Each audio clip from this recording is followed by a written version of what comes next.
салому дуруд бинандаҳои азизу гиромӣ, умедворем рӯзро бо табъи болида оғоз кардед, хубу хуш ва сиҳату саломат ҳастед. Ман Афсона Акобир шо то чанд дақиқаи баъдӣ шуморо бо тозатарин хабар ва гузоришҳои Тоҷикистону ҷаҳон ошно месозам. Имрӯз 30 декабр ва соат дар душанбе 11. Кишоварзони тоҷик нақшаи имсолаи пахтаро иҷро накарданд. Русия эътироф кард, ки шумори қурбониёни COVID-19-ро кам нишон додааст. Амрико ба Тоҷикистон ба маблағи 2,6 миллион зарфҳои оксигени тиббӣ дод.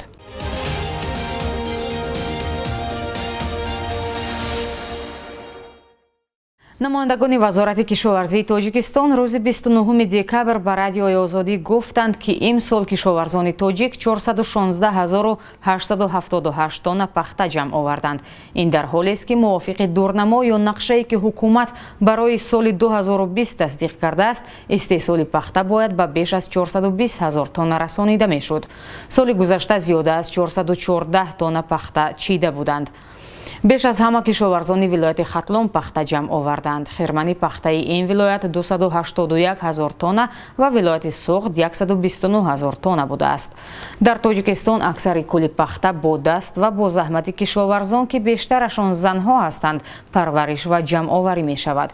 Бинобар омори расмӣ дар Тоҷикистон танҳо наздик ба 11 000 тонна пахта бо ёрии мошин ҷамъоварӣ шудаасту бас. Соли ҷорӣ беш аз 26 000 кишоварз ба чидани пахта машғул буданд, дар ҳоле ки омори расмӣ аз афзоиши ҳосили пахта назар ба соли гузашта хабар медиҳад. Баъзе аз кишоварзон аз манотиқи Тоҷикистон аз ҷо доштани ҳолатҳои изофанависӣ хабар медиҳанд. ахиран кишоварзон аз ноҳияи 5 аз андозҳои изофӣ, ки мақомот аз онҳо талаб доранд, шикоят карданд. Кишоварзон гуфтанд, ба номи онҳо чанд тонна пахтаи изофӣ номнавис шудааст, ки дар асл нест, аммо мақомот мехоҳанд аз пахтае, ки дар рӯи коғаз ҳаст, молиёт ситонанд. Ба иттилои хадамоти гумрук, дар моҳи январ-ноябри соли 2020 Тоҷикистон ҳудуди 86 000 тонна нахи пахтаро бо қимати 115,5 миллион доллар ба хориҷа фурӯхтааст. русия бо эълони ин ки шумори воқеии талафоти бемории COVID-19 дар ин кишвар 3 баробар бештар аз омори нашр шудааст, гуфт мизони талафот аз ин бемориро кам нишон додааст. Пас аз ин пазириш, русия аз назари талафоти пандемияи COVID-19 дар ҷои севум ва баъд аз Амрикову Бразил қарор дорад. Оҷонсии Росстат рӯзи 28 декабр гуфт, теъдоди маргумир дар ҳама ҳолатҳо аз январ то ноябри имсол беш аз 230 000 нафар назар ба ҳамин давраи соли қабл афзоиш ёфтааст. Татьяна Голикова, муовини нахуствазири Русия, гуфтааст, беш аз 81% афзоиши маргумир дар ин муддат бар асари COVID-19 будааст. Ин ба маънии он аст, ки беш аз 186 000 шаҳрванди Русия бар асари COVID-19 ҷони худро аз даст додаанд. ин дар ҳоле аст, ки омори сабт шуда шумораи фавтидагонро дар ин кишвар ҳудуди 55 000 нафар ва гирифторон ба ин бемориро беш аз 3 миллион нафар нишон медиҳад. сафорати Иёлоти Муттаҳида дар душанбе ба воситаи намояндагии бунёди амрикоии рушди байнулмилал USAID дар Тоҷикистон 29 декабр ба вазорати тандурустӣ 200 зарфи оксигени тиббӣ тақдим дошт. Ин бахши аввали барномаи ёриҳои Амрико ба Тоҷикистон дар таҳияи таҷҳизоти таъмини оксиген аст. ҳамчун идомаи он қарор аст дар соли оянда 3 дастгоҳи пешрафтаи тавлиди оксиген аз тарафи USAID ба беморхонаҳои Тоҷикистон расонида хоҳанд шуд. сафири Амрико дар Тоҷикистон талошҳои Тоҷикистонро дар пешгирии паҳншавии COVID-19 ситоиш кард ва гуфт, мо шарикии худро бо мардуми Тоҷикистон қадр мекунем ва садоқати худро баҳри ҳамкорӣ бо ҳукумати Тоҷикистон дар вокуниш ба пандемияи COVID-19 изҳор менамоем. таъмин бо оксиген як давои муҳим ва наҷотбахши беморони COVID-19 мебошад. аз оғози ҳамагирии коронавирус дар Тоҷикистон, ҳукумати Иёлоти Муттаҳида ба ин кишвар дар беҳбуди таъминоти оксигенӣ, фаъолияти лабораторияҳои тиббӣ, фароҳам овардани имкониятҳои шуғл барои шахсони бекормонда, расонидани ғизо ба осебпазиртарин қишрҳои аҳолӣ ва ғайра бештар аз 7,5 миллион доллар кӯмак кардааст. додгоҳи ноҳияи советии шаҳри самараи русия ҳафтаи гузашта раҳбари маркази тоҷикон пайванд саид асрор мирзоевро ба риоя накардани қоидаҳои будубош дар русия гунаҳкор ва ба ихроҷ аз қаламрави ин кишвар маҳкум кард. Пайвандон ва вакили мудофиаи ӯ мегӯянд парванда беасос буда бо талоши як гурӯҳи тоҷикони манфиатхоҳ дуруст шудааст. Дар қарори додгоҳ гуфта мешавад, мирзоев эътироф кардааст ки ба қонуншиканӣ роҳ додааст, яъне мебоист қаламрави русияро тарк кунад, аммо аз он берун нарафт. ҳам наздиконаш ва ҳам баъзе аз расонаҳои русӣ изҳори ҳайрат мекунанд ки Саид Асрор Мирзоев аз соли 1993 инҷониб шаҳрванди Русия аст ва ҳеҷ гуна муҳлати муайяни будубош нисбат ба ӯ татбиқ шуда наметавонист. Дар додгоҳ гуфта шуд, ки Саид Асрор Мирзоев гунаҳкор буданашро эътироф кард ва акнун ба ғайр аз ихроҷ ҳамчунин бояд 2000 рубл ҷарима супорад.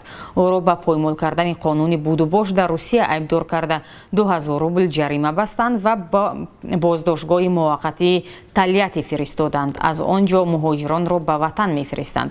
Додгоҳ масъалаи шаҳрвандии Мирзоевро шарҳ надодааст, вале баъзе аз расонаҳои русӣ тахмин заданд, ки ӯ шаҳрвандиро дар соли 1993 ғайриқонунӣ ба даст овардааст. Ин айбнома ахиран нисбат ба шуморе аз тоҷикон саршинос дар Русия ба кор бурда мешавад. Аз ҷумла раиси ҷомеаи тоҷикони Русия Каромат Шарифов бо айни чунин айбнома аз Русия ихроҷ шуда буд.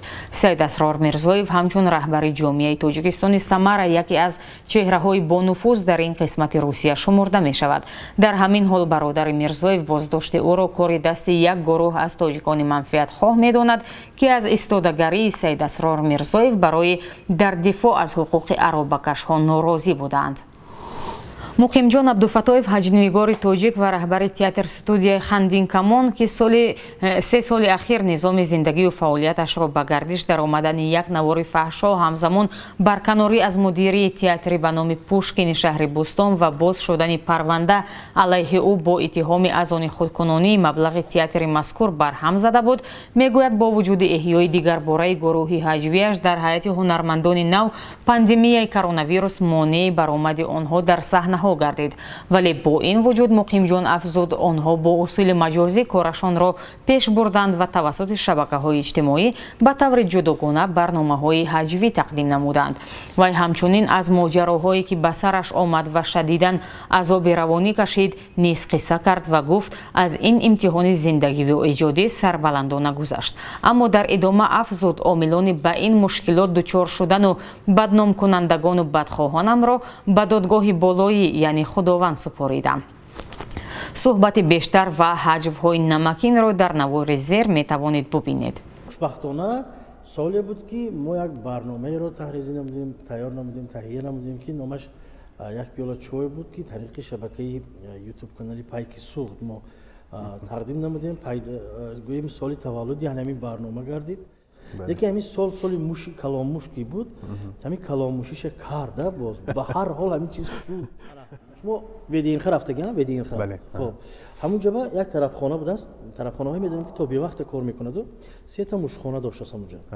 Хулоси гап баъди соати 12 ки ҳама чароғҳо хомӯш, одамо рафтагӣ, якум аввал сурохи муши Қирғизистон мебуромдаст. Ведиинха унҷа ҳама хеле муш аст, мебуромдасту ҳамин нигоҳ мекардас, ҳамин стаканои ҳафтидагӣ бошад, ҳамин рафта камтар ҳамин нӯшокӣ бошад, ҳамтар менӯштасту, камтар ин чӣ бошад, даромада мерафтааст. Масалан гирем азоли Туркманистон буромадагӣ, Ӯзбекистон ҳамин хеле мебуромдаст, ҳамин камтар ҳамин азоли тоҷики худомоди гарда вай муш. Тоқиҳош пӯштагӣ, ҷомаҳош пӯштагӣ, ҳамин хеле як буромадасту. ин таги поба нигоҳ намекардас вай. Аз ҳамон бар ҳасту, аз боло, аз ҳамонҷо як шишаи коньяки бутуна гирифта, ҳамин поқ қаз ҳамона ҳамаша нӯшида. Кани вай пишак як қатиш гап занон кунем гуфтааст. Бинобар ин ман гуфтанӣ ҳастам, ки дар бораи пишак гап задем. Чемпионати ҷаҳон оид ба пишакҷанг шудагию, аз ҳамин Тоҷикистон ҳам пишак рафтагӣ, тамоми давлата пишакҳоша задастан, ҳамин хел ҳама лах. Хулас боз ҳамин хел ранги шумо рӯзноманигор омада, мебахшед. Бонки миллӣ арзиши сомониро нисбат ба асъори хориҷӣ барои имрӯз 30 декабр чунин таъин кардааст.